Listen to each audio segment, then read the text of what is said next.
Un amable niño negro le dio su único almuerzo a un hombre sin hogar. Lo que sucedió después conmocionó a la ciudad. El familiar dolor de estómago en Jamal comenzó a arder lenta e insistentemente justo cuando el primer timbre para la clase resonó por los abarrotados pasillos de la secundaria Crestwood. Se aferró a la desgastada correa de su mochila, con los nudillos blancos, una silenciosa guerra en su interior. Hoy, el hambre era especialmente aguda, un dolor sordo e implacable que prometía intensificarse hasta convertirse en un ataque total para la hora del almuerzo. Pero incluso mientras su propio cuerpo protestaba, la determinación de Jamal se mantuvo inquebrantable. En el compartimento principal de su mochila, cuidadosamente colocados junto a su desgastado libro de historia, había 2 sándwiches envueltos en papel encerado, ambos meticulosamente preparados por su padre, el señor Elias, antes del amanecer. Uno era suyo por derecho propio, pensado para calmar el rugido de su delgado cuerpo. El otro, sin embargo, era para otra persona. Recorrió el bullicioso pasillo, un torbellino de gritos, portazos en las taquillas y energía adolescente, moviéndose con una quietud practicada. Casi todas las mañanas, el vibrante caos de sus compañeros le ofrecía una grata distracción, un alivio momentáneo de la constante preocupación que lo atormentaba. Hoy, solo acentuaba la tensión. Pensaba en su padre, inclinado sobre el motor chirriante de un sedán de lujo en el salón de autos Gleam and Shine, con sus manos, normalmente tan delicadas al trenzar el cabello de Jamal de niño, ahora perpetuamente manchadas de grasa y aceite. El señor Elías trabajaba incansablemente, limpiando la mugre de los residentes de Emerald Heights, un mundo aparte de su modesto hogar en Oak Haven. Jamal comprendía los sacrificios tácitos, la discreta dignidad con la que su padre asumía sus cargas. Por eso el reciente y desconcertante rechazo de su solicitud al programa de almuerzos escolares lo sentía como una traición, un obstáculo burocrático que había apretado aún más el nudo alrededor de sus ya ajustadas finanzas. Significaba menos comidas para él y más preocupación grabada en el rostro ya cansado de su padre. «Oye, Jamal, espera». Leo, el mejor amigo de Jamal y su eterna sombra, corría por el pasillo. Su uniforme escolar, siempre arrugado, le contribuía a su caótico encanto. Leo, con su carcajada y su lealtad inquebrantable, era el único que sabía del sándwich extra de Jamal y no dudó en expresar su escepticismo. Lo alcanzó, jadeando ligeramente, con sus ojos oscuros brillando con una mezcla de preocupación y exasperación. «Tío, ¿hablas en serio sobre lo de hoy? Parece que te vas a desmayar. Necesitas esa energía». Leo señaló vagamente la mochila de Jamal. «¿Es para él?» Jamal se encogió de hombros, con un ligero rubor en las mejillas.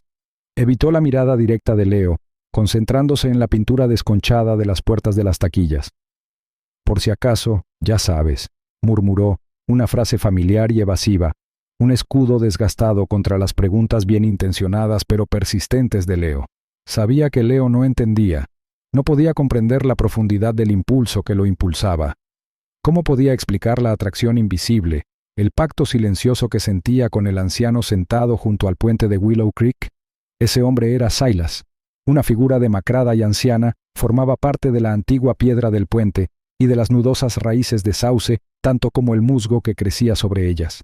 Llevaba la ropa raída, su rostro un mapa de penas olvidadas, pero eran sus ojos los que siempre captaban la atención de Jamal, profundos, inteligentes y con una cualidad distante, casi etérea, como si vieran más que el bullicioso e indiferente pueblo que los rodeaba. Veridian Creek, un lugar de marcados contrastes, ignoraba en gran medida a Silas. Los adinerados residentes de Emerald Heights pasaban sus relucientes vehículos junto al viejo puente sin mirarlo, con vidas a kilómetros de distancia de la tranquila resiliencia de Oak Haven.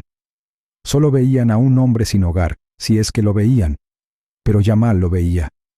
Vio el sutil escalofrío en una mañana fría, el temblor de la mano de Silas cuando de vez en cuando intentaba dibujar en una libreta pequeña y desgastada que siempre llevaba consigo. Vio el anhelo en los ojos de Silas, un anhelo que Jamal comprendía demasiado bien. Su ritual era silencioso, un acuerdo privado. Todos los días, después de la escuela, de camino a casa, Jamal dejaba sutilmente uno de sus 2 sándwiches en el desgastado banco de piedra junto a Silas. Nunca hablaba, nunca esperaba su agradecimiento. Silas tampoco lo saludaba directamente, pero Jamal sabía que el sándwich estaba ocupado. Una silenciosa muestra de empatía.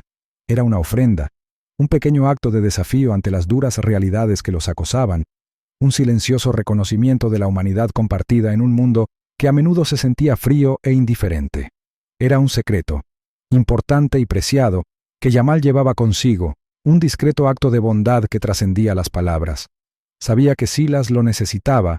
El hambre en las entrañas de Jamal había evolucionado de un zumbido persistente a una exigencia aguda e insistente. Durante las clases de la tarde, especialmente durante las famosas y aburridas conferencias de historia del señor Albright sobre las antiguas disputas territoriales de Meridian Creek, Jamal se encontraba divagando, no hacia gladiadores ni reyes, sino hacia el recuerdo del sándwich a medio comer que había dejado en el puente de Willow Creek. Su estómago rugía en protesta, un rugido leve y vergonzoso que esperaba que nadie más oyera por encima del zumbido de la voz del señor Albright. Su energía, antes desbordante en la cancha de baloncesto, ahora decaía notablemente. Se movía más lento, sus saltos eran menos elásticos, sus tiros a menudo fallaban.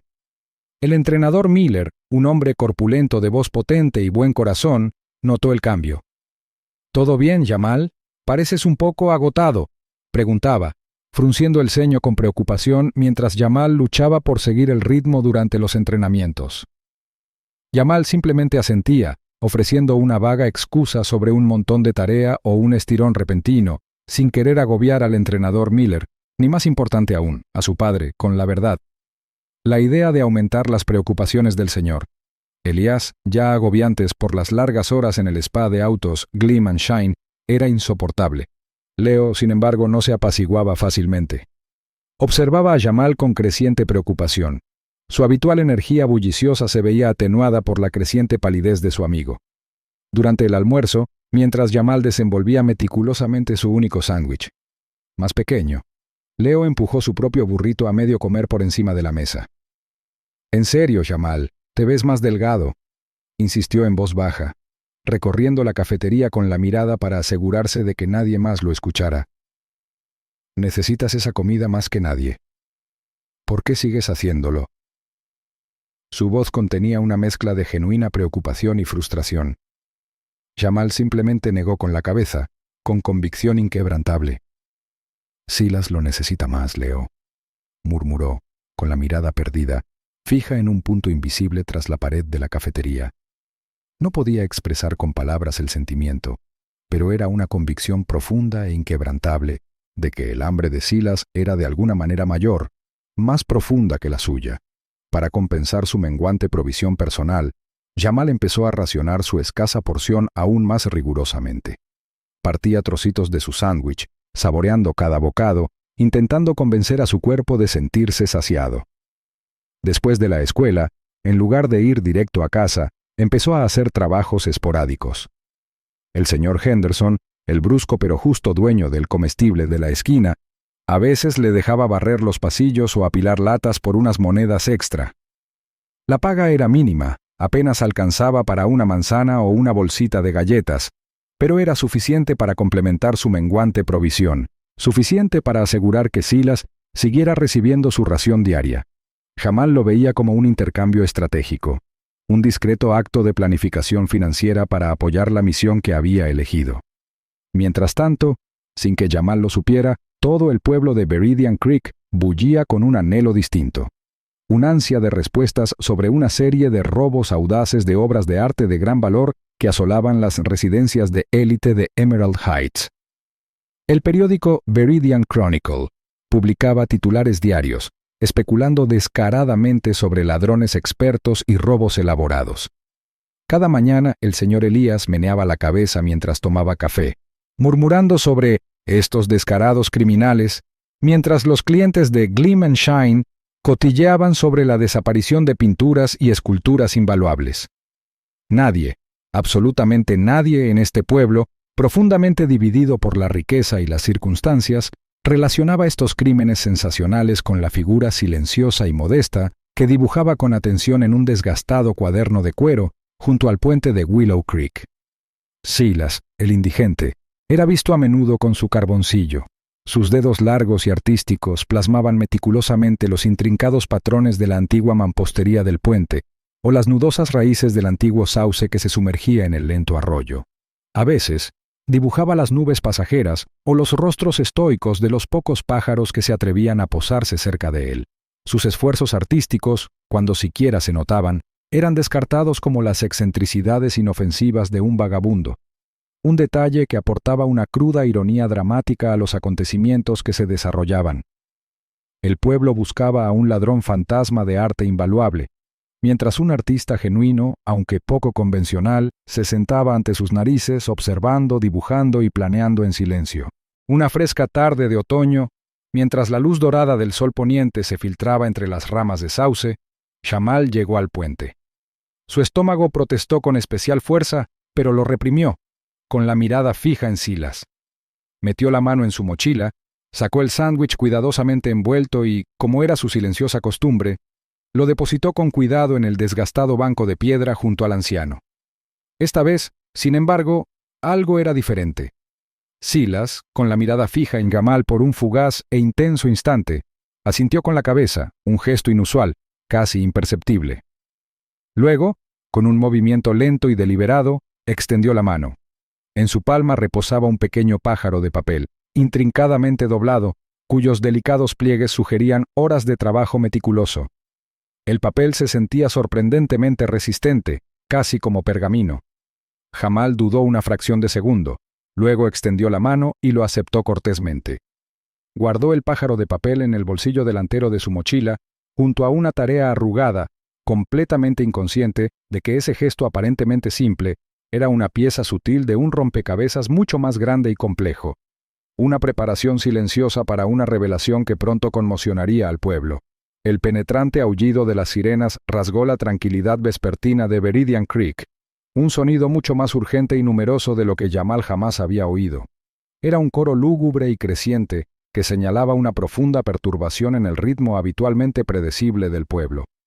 Su estómago, que ya rugía con el familiar vacío, se encogió aún más, un nudo diferente formándose en sus entrañas. La noticia se había extendido como la pólvora por la escuela secundaria Crestwood durante el último periodo. La estatua de la serpiente azul, pieza central de la colección privada del alcalde Thornton, había desaparecido de su mansión fuertemente custodiada en Emerald Heights. La audacia del robo había paralizado de miedo al acaudalado distrito y desatado un frenesí de especulación entre los residentes del pueblo.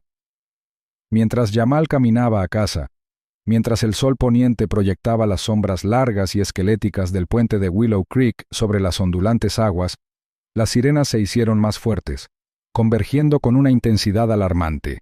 Sus gastadas zapatillas crujieron sobre el sendero de grava al acercarse al puente, y el corazón empezó a latirle frenéticamente contra las costillas. La escena que se desplegaba ante él era caótica, un marcado y discordante contraste con la habitual tranquilidad y soledad del puente.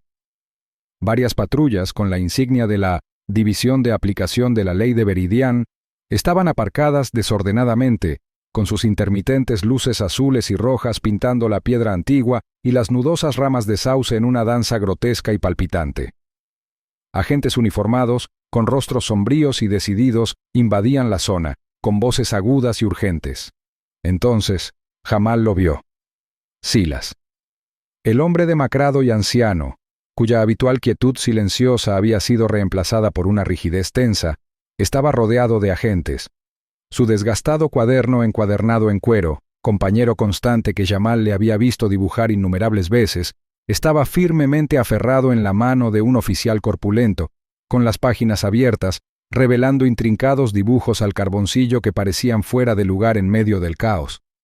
La mirada de Silas, habitualmente distante y etérea, ahora albergaba un destello de algo que Jamal no podía descifrar, una mezcla de desafío y una especie de resignación cansada. La imagen de su silencioso benefactor, sometido a tal escrutinio, provocó una nueva oleada de inquietud en Jamal. Instintivamente, se agachó tras el grueso tronco de un viejo roble, observando la escena desde una distancia en sombras, con la respiración entrecortada. Recibimos un aviso anónimo sobre actividad sospechosa en esta zona. Oyó Jamal decir una voz autoritaria, probablemente la del oficial que sostenía el cuaderno de Silas.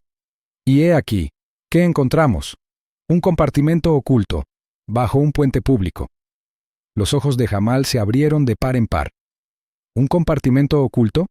Había pasado por este puente cientos de veces, sin sospechar jamás algo así. Observó, absorto, cómo dos oficiales emergían de debajo del arco del puente, con el rostro cubierto de polvo, cargando lo que parecían grandes bultos cuidadosamente envueltos. Los depositaron con cuidado sobre una lona extendida en el suelo. Entonces, con un gesto dramático, un oficial retiró una tela protectora. Jamal jadeó, un sonido silencioso e involuntario que se perdió en el ruido ambiental de la radio policial. Allí, reluciendo bajo los destellos de las luces, estaba la estatua de la serpiente azul. Sus intrincadas escamas, antes solo vistas en fotografías de periódicos, brillaban con una luminiscencia sobrenatural. Pero no estaba sola. Junto a ella yacían otros objetos, familiares por las noticias de anteriores adquisiciones.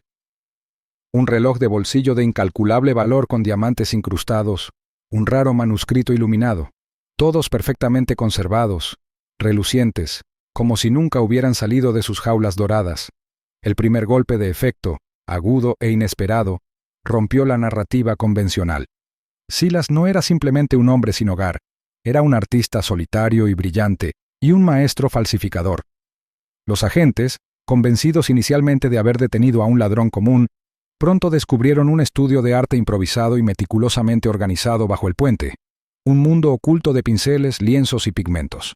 Aquello no era una guarida de objetos robados, era un santuario de creación, una investigación más profunda, impulsada por el descubrimiento de su estudio, desenterró la verdad completa y asombrosa.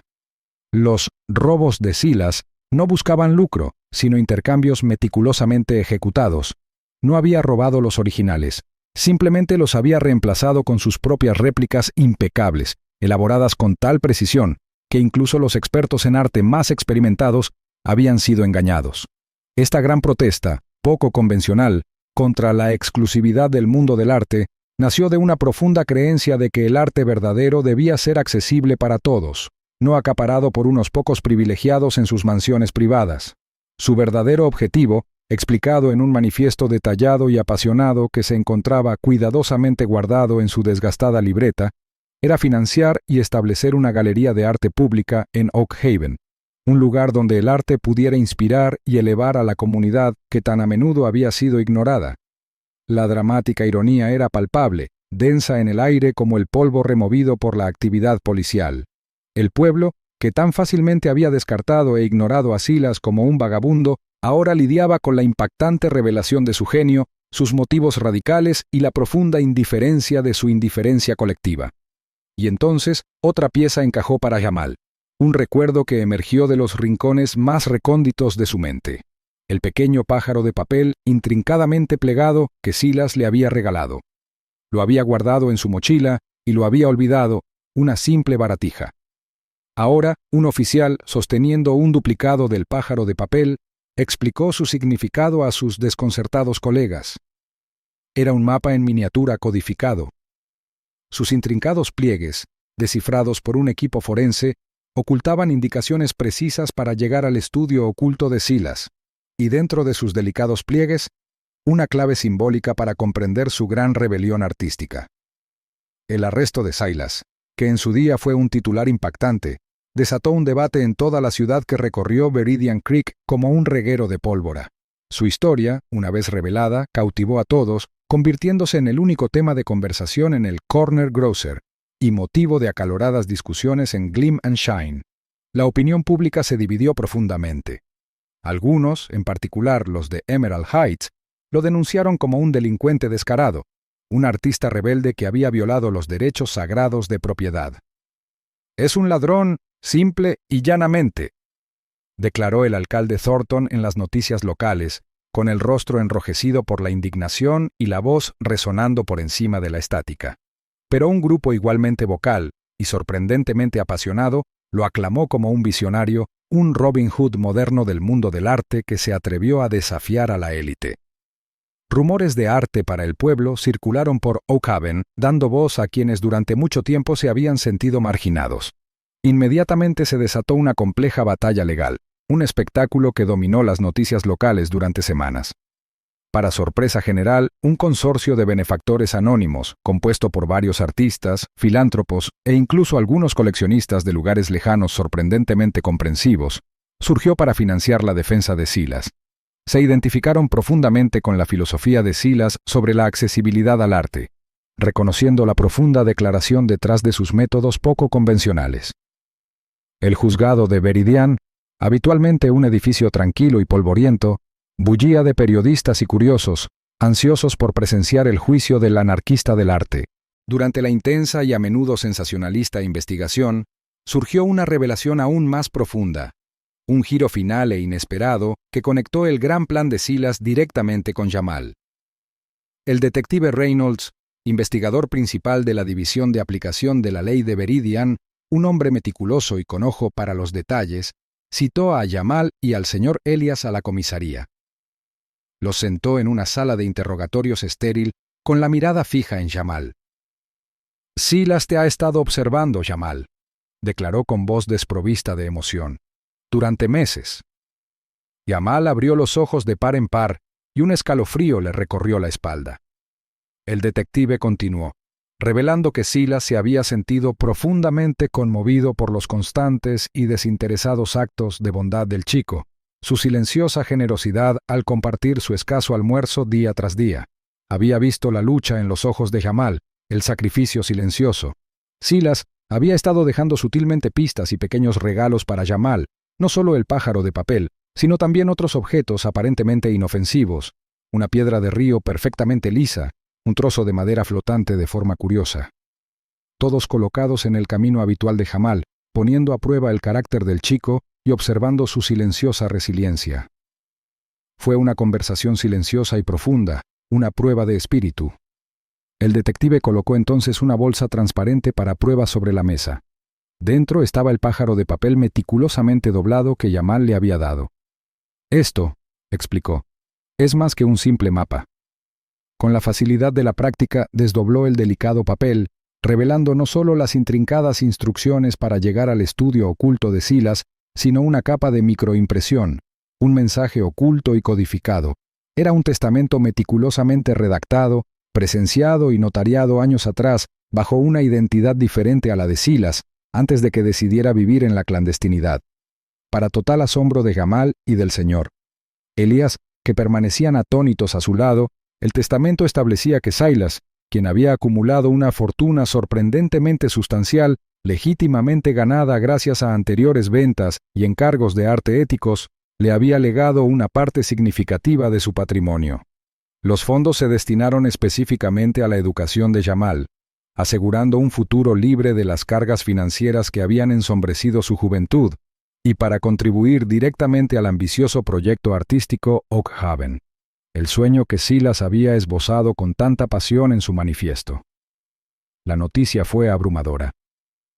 Jamal sintió una mezcla de incredulidad, gratitud y un profundo sentido de responsabilidad.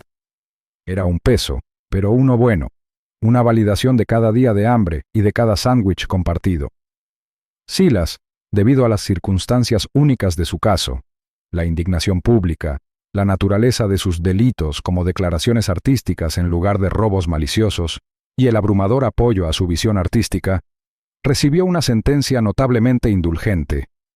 El juez, influenciado por la opinión pública y la audacia de la motivación altruista de Silas, le ordenó dedicar el resto de sus años a supervisar la construcción y el desarrollo de la galería comunitaria Oak Haven, desde un centro de arte comunitario, un entorno estructurado y supervisado donde su talento artístico pudiera finalmente florecer para el bien común.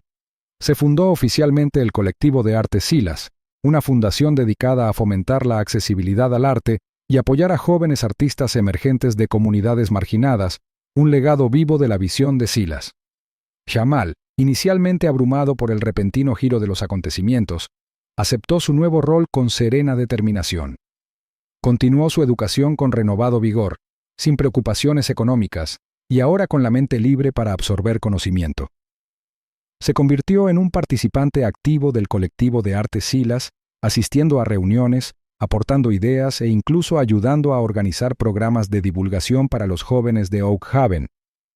Aprendió que la verdadera generosidad, incluso en sus formas más pequeñas y modestas, podía extenderse hacia el exterior, creando impactos imprevistos y profundos, forjando destinos y transformando comunidades enteras. Veridian Creek, conocido en su día por sus marcadas divisiones entre la opulencia de Emerald Heights y la lucha de Oak Haven, inició un lento y deliberado proceso de sanación, impulsado por el inesperado poder del arte y la perdurable historia de un amable niño negro y un artista excéntrico, demostrando que, a veces, los cambios más extraordinarios surgen de los actos más sencillos de compasión humana.